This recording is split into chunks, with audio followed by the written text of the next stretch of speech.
8 মাসের গর্ভবতী বউয়ের সামনে দ্বিতীয় স্ত্রী নিয়ে দাঁড়িয়ে আছেন পাস্ত। তন্না অবাক চোখে তাকিয়ে আছেন পাস্তর দিকে। মস্তিষ্ক কেন কাজ করতেছে না, দু চোখে অজুর জয় অশ্রু ঝরছে।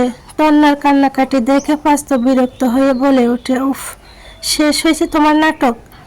কতক্ষণ আর এভাবে দাঁড়িয়ে থাকবে? সরো চোখের সামনে থেকে। তন্না আহত কণ্ঠে বলে, পাস্ত, এটা তুমি কিভাবে করতে পারলে? কিভাবে আমাদের বাচ্চার কথা তুমি একবারও ভাবলে না? পাস্ত ভাবনাহীনভাবে বলে, ওই রকম বাচ্চা আমি চাইলে আরো 10টা বানাতে পারবো। তোমার এই বাচ্চা আমার দরকার নেই।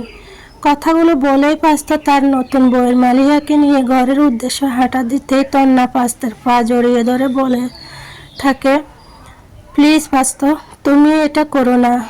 তুমি ওকে নিয়ে আমাদের ঘরে যেতে পারো না। আমি মরে যাব পাস্ত, প্লিজ এটা করো না। তন্না এত আজারি দেখে মালিয়া বিরক্ত হয়ে বলে ওঠে, বেবি, তোমার এই ফালতু বউটাকে এখান থেকে সরাও। আমার ইরিটেশন হচ্ছে ওকে দেখে। পাস্ত রেগে কণ্ঠে বলে ওঠে, পা ছাড় তন্না।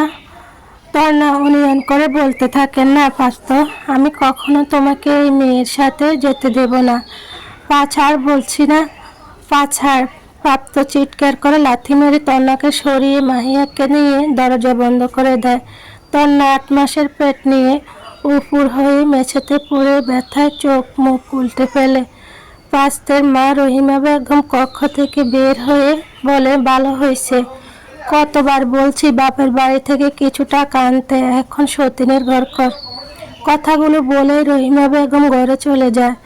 পাস্তর ঘর থেকে বিভিন্ন আওয়াজ আসছে। তন্নার চোখ থেকে জল গড়িয়ে পড়ছে। পরের দিন সকালে পাস্ত ঘর থেকে বের হয়ে সাথে তার নতুন বউ মাহিমা ডাইনিং টেবিলে বসতেই দেখে পায় তন্না খাবার কিচেন থেকে ডাইনিং টেবিলে এনে রাখছে। প্রাত আর চোখে একবার তন্নার দিকে তাকিয়ে চোখ সরিয়ে ফেলে। মহিমা তন্নাকে ডেকে বলে, এই মেয়ে, একটু এদিকে আসো তো, আমার ব্লাউজের ফিতাটা বেঁধে দাও তো। তন্না এগিয়ে এসে মাহিমার ব্লাউজের ফিতা আটকাতে চাইলে মাহিমা ইচ্ছে করে গলার দাগগুলো তন্নাকে দেখায়। তন্না তাড়াতাড়ি করে ব্লাউজের ফিতা আটকে খাবার সিঁড়ি দিয়ে উঠতে গেলে তখন হঠাৎ ধপ করে একটা শব্দ শোনা যায়।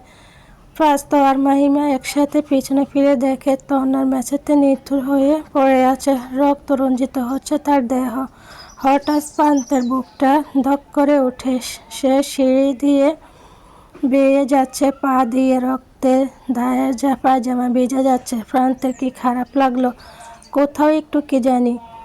এর মধ্যে রহিমা বেগম ঘর থেকে বেরিয়ে এসে তন্নার এই অবস্থা দেখে বলে, হাই আল্লাহ, এই মাইয়া এইভাবে পড়লো কেমনে? বাচ্চা আছে না এখন? আব্বু তাড়াতাড়ি দেখতো।